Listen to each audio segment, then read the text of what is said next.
Welcome back to NetSet simplified. Last lecture में हमने question number 1 से लेकर के क्वेश्चन नंबर 10 तक देखे थे महाराष्ट्र सेट का 2024 का पेपर। ठीक है, अब इसी वाले लेक्चर में हम आगे वाले कुछ क्वेश्चंस को देखते हैं। तो चलिए स्टार्ट करते हैं। तो हमारा पहला क्वेश्चन है, टेम्परेचर से रिलेटेड है, यूनिट 2 क्लाइमेटोलॉजी, ये वाला टॉपिक है। Annual range of temperature is calculated as, very simple question.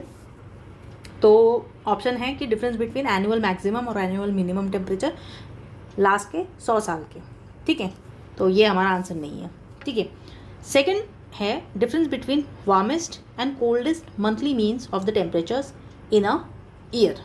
ठीक है, तो ये हमारे क्वेश्चन का आंसर है। After that this is not the answer, this is also not the answer. तो आंसर क्या हो गया? Option D. ये वाला जो ऑप्शन है, ऑप्शन डी, ये क्लाइमेट को डिफाइन करता है।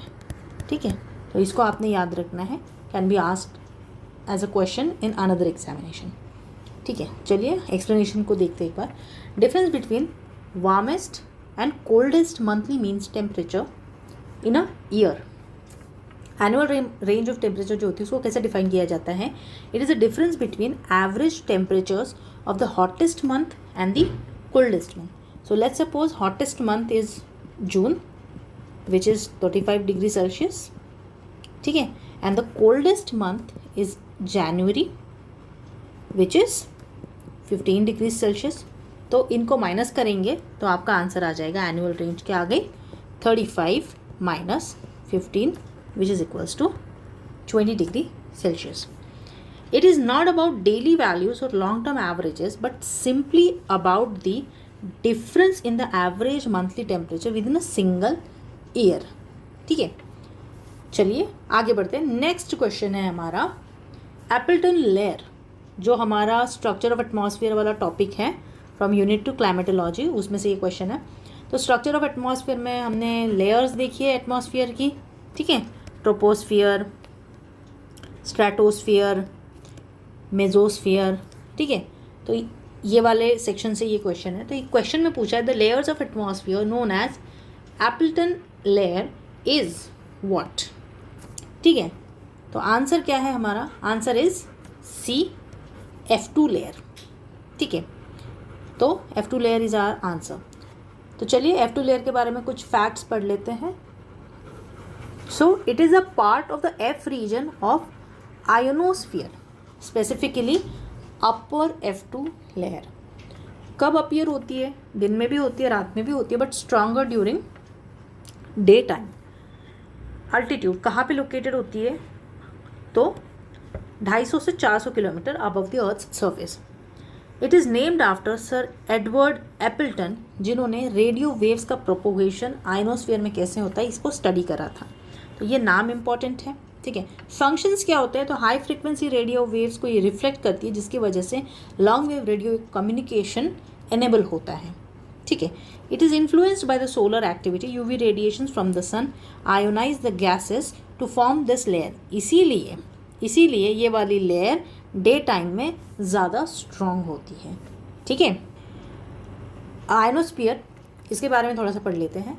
तो absorption of radiation in the atmosphere is also responsible for the ionosphere, which is made up of electrically charged ionized gas particles. Ionosphere is located within thermosphere. It extends from 60 to 300 kilometers above the earth's surface. It is divided into 3 regions या फिर layers, F layer, E layer और D layer.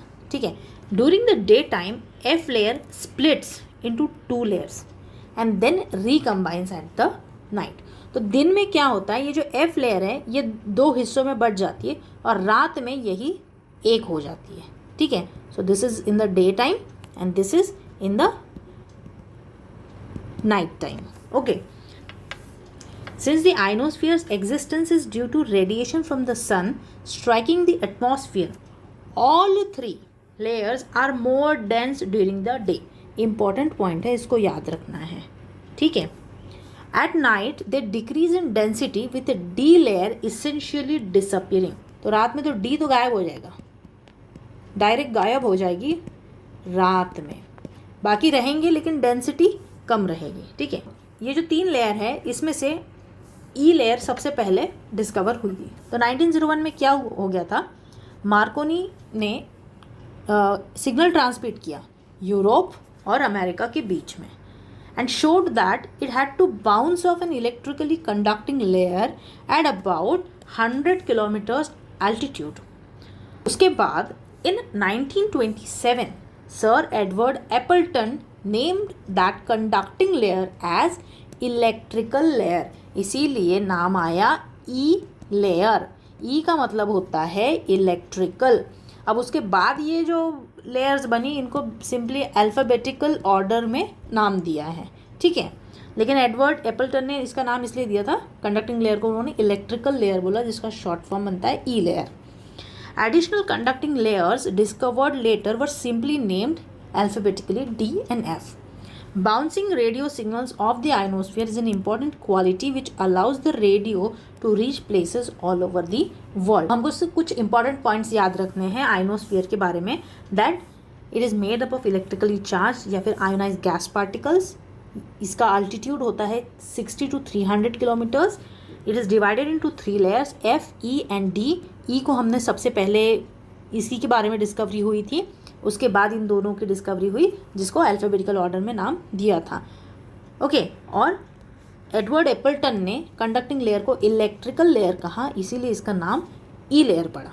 ठीक है, दिन में ये तीनों की तीनों लेयर काफ़ी डेंस होती है, रात में इनकी डेंसिटी कम होती है, लेकिन डी लेयर एसेंशियली डिसअपियरिंग होती है। ठीक है, तो ये चीज़ हमको याद रखनी है। चलिए आगे बढ़ते हैं। हमारा 13th नंबर का क्वेश्चन है, कुछ विंड कैटेगरीज दी है और कुछ एग्जाम्पल्स दिए और उसको हमको मैच करना है। अब ये कहाँ से आता है, तो ये प्रेशर एंड विंड से आता है। Micro scale wind is a dust devil.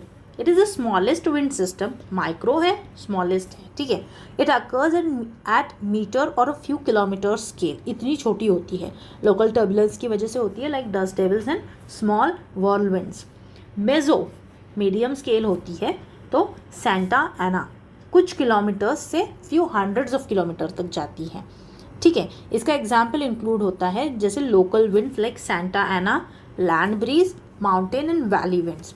Synaptic scale winds ये लार्ज वेदर सिस्टम्स होती है जो हंड्रेड्स टू थाउजेंड्स किलोमीटर का एरिया कवर करती है। इसका एग्जाम्पल है हरिकेन, साइक्लोन्स, फ्रंटल सिस्टम, ये सारी इस कैटेगरी में आती है। Planetary wind system, westerlies, very large scale winds. ठीक है, driven by the global circulation, जैसे trade winds, westerlies and polar easterlies. तो ये आंसर हमारा मैच आ गया है। So this is our match. So question number 14 पूछा है कि फॉलोइंग में से कौन सा स्टेटमेंट नॉट ट्रू। ठीक है, तो नॉट इसको ज़रा फोकस रखिएगा कि गलत पूछा है, कि नीचे में दिया गया कौन सा स्टेटमेंट गलत है। तो पहला स्टेटमेंट कहता है कि atmosphere is very shallow layer of the earth, which is true. तो ये हमारा आंसर नहीं है क्योंकि इसमें ऑप्शन 1 दिया है। तो अब हमारे पास बचा बी, सी और डी। ठीक है, अब इन दोनों की बात है क्योंकि ये तो पिक्चर में ही नहीं है, वैसे ये ओजोन के बारे में बात हो रही है यहाँ पे। ठीक है, तो ये वैसे ट्रू स्टेटमेंट है। अब आइए बात करते हैं इन दोनों में से कौन गलत है और कौन सही है।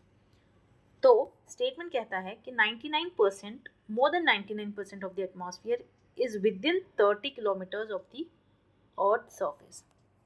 अब ये स्टेटमेंट थोड़ा अंडर एस्टिमेशन है, ये अंडर एस्टिमेट कर रहा है एटमॉस्फेयर कहाँ कितना है, एटमॉस्फेयर ब्रेकडाउन को अंडर एस्टिमेट करें। कैसे? अगर हम ट्रोपोस्फियर की बात करें तो वो आता है 0 से 12 किलोमीटर तक के, 12 से 50 किलोमीटर तक आता है हमारा स्ट्रेटोस्फियर। ठीक है, और ये कह रहा है कि 30 किलोमीटर के अंदर 99% हो जा रहा है। ठीक है, तो 99% तो नहीं है 30 किलोमीटर्स में। ठीक है, ये स्टेटमेंट इसीलिए सही होगा। कौन सा? ये वाला। तो गलत कौन सा हुआ? गलत हुआ 2। तो आंसर क्या हो गया हमारा? Answer will be C, only 2। ठीक है, तो चलिए नेक्स्ट क्वेश्चन देखते हैं अभी, क्वेश्चन नंबर 15। क्वेश्चन नंबर 15 कहता है if the temperature of a particular place was 32 degrees what would it be equivalent in degrees Fahrenheit. ठीक है, तो यहाँ पे कन्वर्जन की बात आती है, फॉर्मूला वगैरह लगा के। ठीक है, तो देखते हैं कैसे हम इसको डिराइव कर सकते हैं। तो किसी भी टेम्परेचर को अगर सेल्सियस दिया है और फ़ारेनहाइट में कन्वर्ट करना है तो ये रहता है उसका formula. Simply multiply it by 9/5, ठीक है, एंड ऐड 32। ओके, तो अगर हम ऐसे कैलकुलेशन करते हैं तो हमारा कैलकुलेशन आता है 89.6 विच इज़ ऑप्शन बी। लेकिन एग्ज़ाम में ये फॉर्मूला याद रहेगा नहीं, क्योंकि बहुत सारी चीज़ें होती है जो हमको याद रखनी होती हैं। तो आपने ऐसे इसमें ना कुछ ट्रिक याद रखनी, ये फैक्ट है, ये क्लास 6 या फिर 7th में शायद पढ़ा होगा हमने, दैट बॉडी का टेम्परेचर 37 डिग्री सेल्सियस होता है, जिसको अगर आप कन्वर्ट करते फ़ारेनहाइट में तो वो 98.6 डिग्री फ़ारेनहाइट होता है। जब हमें बुखार आता है ना तो हम कहते हैं कि हमको 101 बुखार था या 102 उसको बुखार था, तो वो 102 डिग्री सेल्सियस नहीं होता है, वो 102 डिग्री फ़ारेनहाइट होता है। ठीक है, तो एक ट्रिक है इसको एस्टिमेट करने की कि multiply 2 and add 30, multiply by 2, what ever the number is given degree Celsius को मल्टीप्लाई करो 2 से और उसमें आप 30 को ऐड कर दो, लगभग आसपास वाला आंसर आ जाएगा, ताकि एलिमिनेशन से आप आंसर कैलकुलेट कर पाओ। ठीक है, अब ये दो चीज़ें याद रख सकते हैं हम। ठीक है, कि degree Fahrenheit approximately -17.2 degree Celsius होता है और 1 डिग्री सेल्सियस 33.8 डिग्री फ़ारेनहाइट होता है। Thank you so much for watching the lecture. Please consider subscribing to the channel, share it with your friends and do like the video. Thank you so much. See you in the next lecture. Bye bye.